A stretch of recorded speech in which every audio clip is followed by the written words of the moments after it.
Hey everybody, this is your Digital Super Saiyan 3 back here with another video.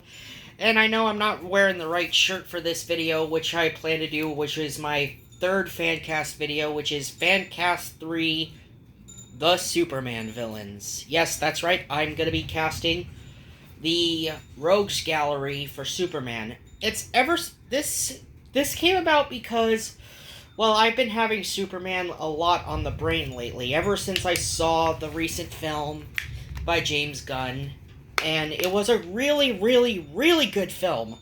It was a really great Superman outing. It's probably one of Superman's best outings he's had so far.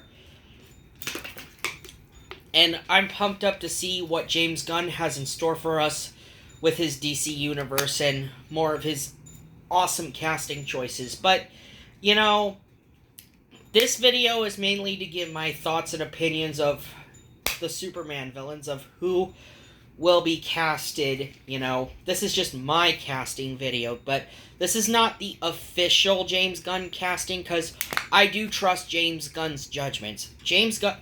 Whoever James Gunn does get to play the rest of Superman's Rogues Gallery, I do trust his judgment 100%.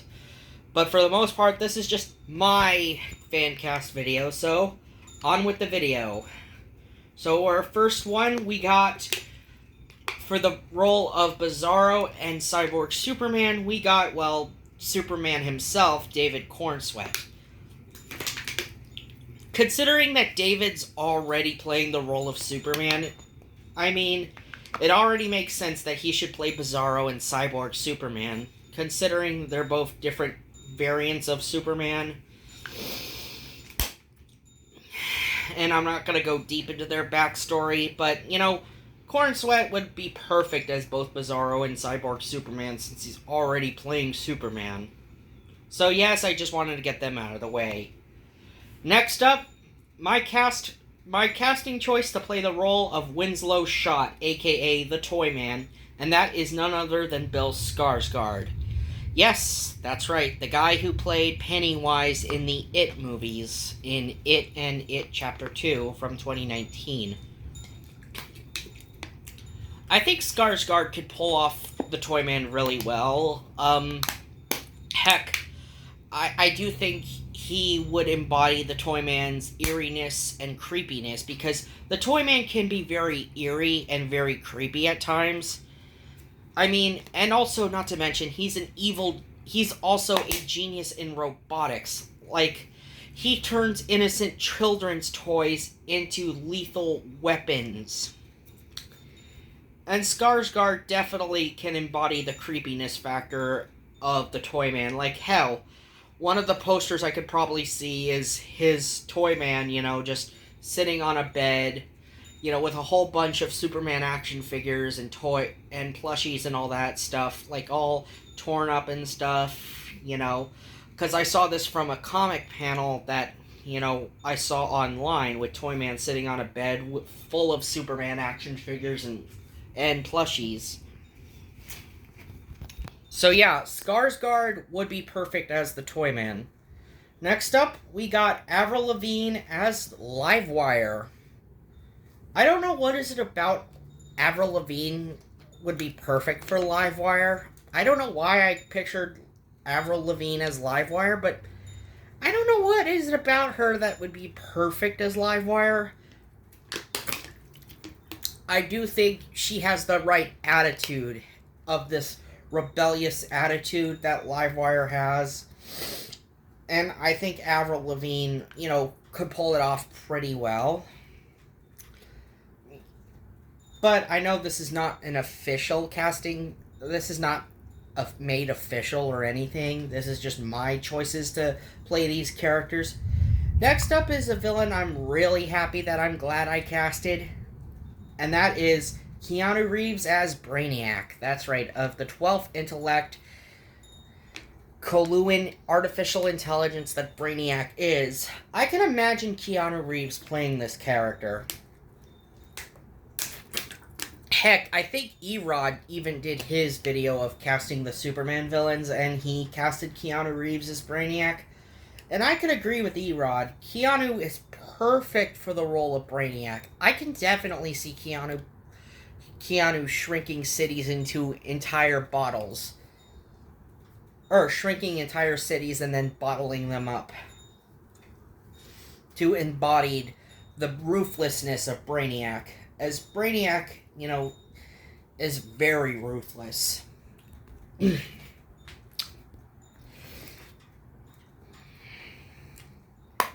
Next up, we got Jason Statham as Metallo, aka John Corbin. I don't know what is it about Jason Statham that would make him so perfect for the role of Metallo.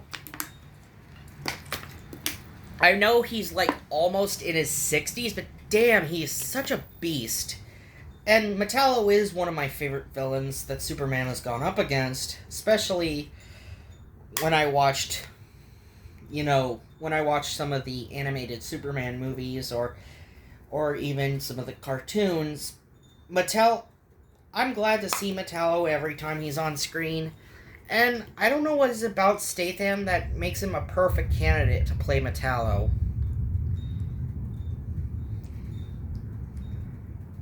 I mean, considering he's powered by Superman's biggest weakness, and that being kryptonite. His most well-known weakness, actually.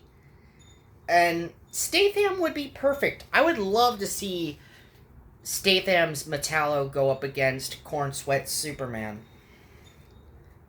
Next up, we have voice actor Nolan North as Mxyzptlk. As Mr. Mxyzptlk, the imp from the fifth dimension. Yes, I had to cast him. And yes, including him in a movie, even if he may not have a big part in it, or he might play a big part in it, Mixie, I can't think of anyone else who could be as over the top for Mixie than none other than Nolan North. Considering Nolan North has played characters that have been pretty wacky, especially since he has voiced Deadpool, and I think he's perfect for the role of Mxyzptlk. I can't think of anyone else but Nolan North to pull off Mixie. Next up, I have Terry Crews playing the role of the Parasite, aka Rudy Jones. I do think I see some of Rudy Jones in Terry Crews for some reason. For some reason, I can't help but picture Rudy Jones being played by none other than Terry Crews. And him becoming the Parasite. This creature who drains energy from other people. Yes, and has even stolen Superman's powers by touching him. I mean, I can't think of anyone else who could play the role of the Parasite than Terry Crews. He is very imposing. He may have his silly moments too, but for the most part, I do think Terry Crews is the perfect choice to play the role of the Parasite for some reason. Next up, we got Taron Egerton as the role of Manchester Black, the British telepath with psychic powers. I do think Taron would be perfect to play the role of Manchester Black. Now, I didn't cast the entirety of the Authority who all work with Manchester. I only just casted Chester himself. Yeah. And honestly, Taron was kind of the first person on my list I could think of to play the role of Manchester. I couldn't think of anyone else but Taron Egerton to play the role of Manchester Black. He was just on the tippy top of the list. I mean, he's the perfect age for Manchester.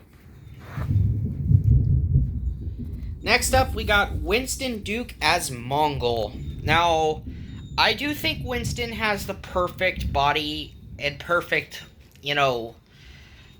look for Mongol. I think he has the perfect look to play the role of Mongol. I mean, he already played M'Baku from Black Panther, so why not bring him into the DC universe? Why not bring Winston into the DC universe and have him play the role of the former, or shall I say, to have him play the role of the ruler of Warworld, being Mongol, considering Mongol has had several appearances since his debut in the early 1980s, and most of his time he has had many encounters with Superman.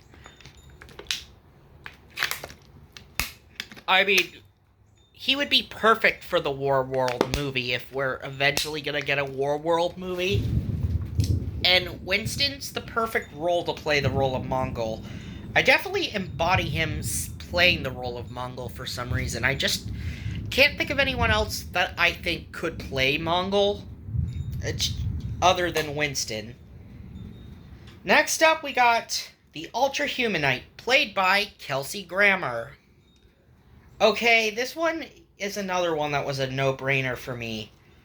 I mean, considering we already had Nicholas Hoult already playing Lex Luthor, why not get the other actor who played Beast in the X-Men films, Kelsey Grammer, to play the role of the Ultra Humanite? Now, the Ultra Humanite, I was shocked to learn that the Ultra Humanite was a Superman villain when I looked it up online. I mean, the fact that he actually appeared in Superman comics says a lot. I mean, and Kelsey Grammer would be perfect for the role of the Ultra Humanite. I mean, I only learned of this character's existence through watching the Justice League cartoon. Yeah, I didn't even know who the Ultra Humanite was until I watched through all of the Justice League cartoon from 2001. And I think for this intelligent albino white gorilla with the big brain that also has telekinesis and is incredibly super strong, Kelsey Grammer, I think, embodies the sophisticated nature of the Ultra Humanite. Next up, we got Ellen Barkin as Granny Goodness. If I was going to cast Darkseid, of course I was going to cast his right-hand woman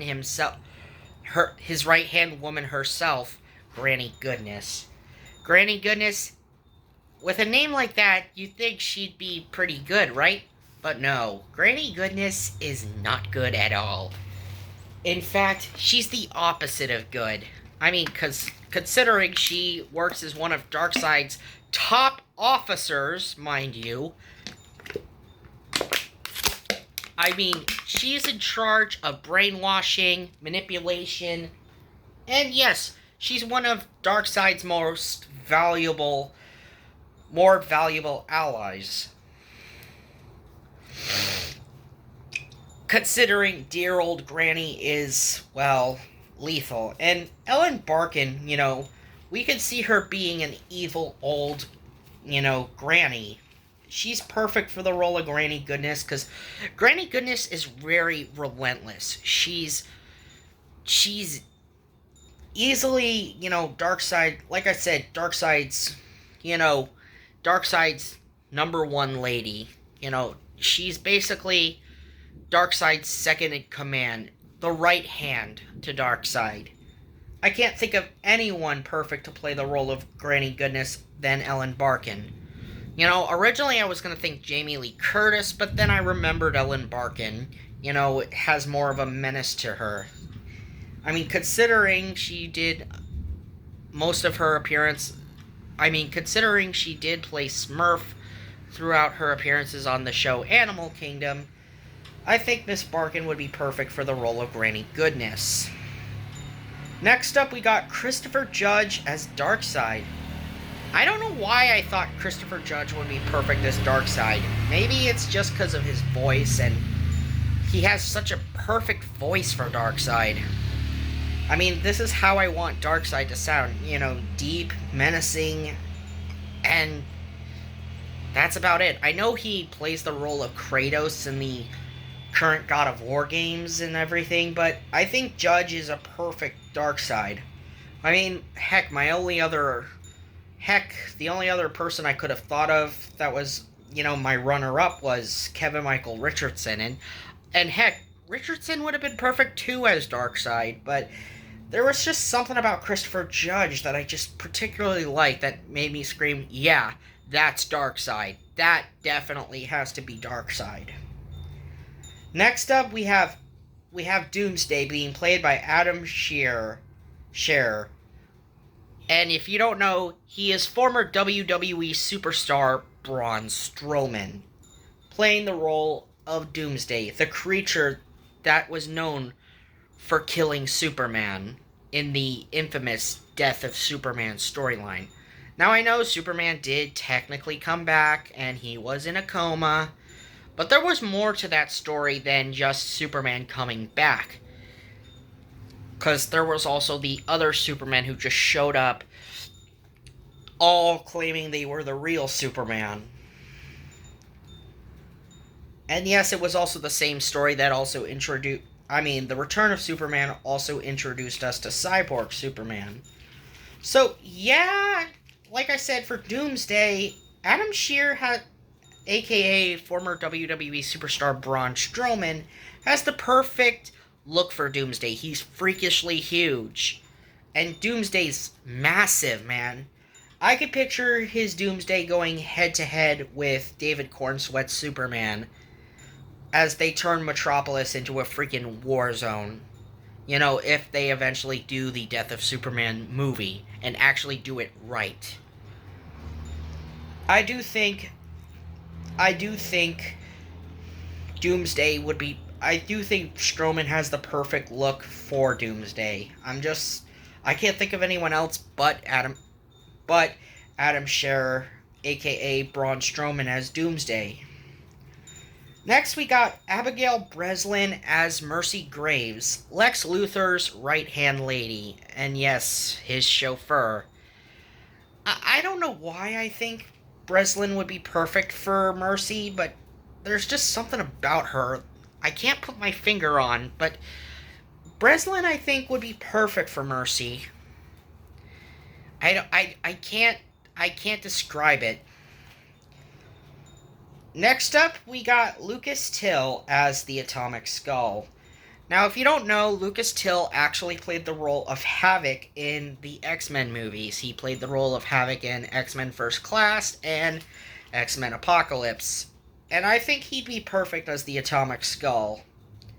I don't know what is it about Lucas Till I would consider him to be the Atomic Skull, but he'd be perfect. He's got the perfect range for the Atomic Skull, and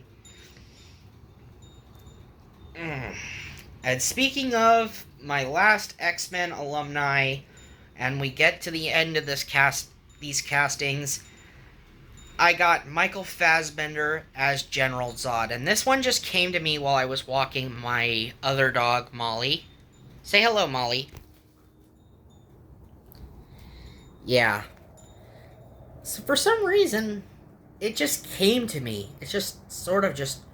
I was skeptical of who I wanted to play General Zod, and then I saw Michael Fassbender, and he would make a perfect General Zod, because Fassbender, he's in his late 40s to his early 50s. Kind of the same age range that General Zod would be, considering he would be in his late 40s and early 50s. Zod would be... Zod, yes, I was hesitant to actually include casting another General Zod, but, eventually we were gonna have General Zod eventually show up, so I knew it was a matter of time before I casted him, so of course I was gonna cast General Zod. I was hesitant if I was gonna cast Zod or not, but, yeah, I casted him. But, yes. Now, like I said, I didn't cast every single villain that Superman has. These were just most of them I casted. There were some villains that I left out, and I'm gonna tell you the villains I did leave out. Bruno Mannheim. I couldn't think of anyone to play Bruno Mannheim, and plus, Bruno to me really wasn't a priority, so that's why I didn't cast him. Silver Banshee. Now, Silver Banshee was another one I was hesitant to cast, and I couldn't think of anyone else, and I couldn't think of anyone to play her, so yeah, that's why I left her out. Superboy Prime. Now, I didn't want to cast Superboy Prime. I couldn't even think of anyone who could play Superboy Prime, so sorry to you Superboy Prime fanboys, but I couldn't think of anyone. And then finally, the Anti-Monitor. Honestly, we're saving that character for Crisis on Infinite Earths if we eventually do make the Crisis on Infinite Earths movie. But I think that would be like 20 some odd years in the 10 to 20 some odd years in the making. So I don't think casting the Anti-Monitor, I couldn't think of anyone who would be perfect for the Anti-Monitor. So yeah, that was my casting for the Superman villains. Final thoughts. I think I'm proud of most of my casting choices. I mean, especially Bill Skarsgård as the Toyman and Keanu Reeves as Brainiac, and heck, even Christopher Judge as Darkseid and Michael Fassbender as General Zod. I'm definitely more appreciative of my casting choices, but you know, this is whoever, like I said, whoever James Gunn gets, I trust James Gunn's judgment. Like I said, I do trust James Gunn's judgment, and I definitely see, you know, what he could do with these characters. I know he could probably he'll do something really spectacular. I just know James Gunn will. Anyway, this has been your Digital Super Saiyan 3, and I will see you guys next time. See ya!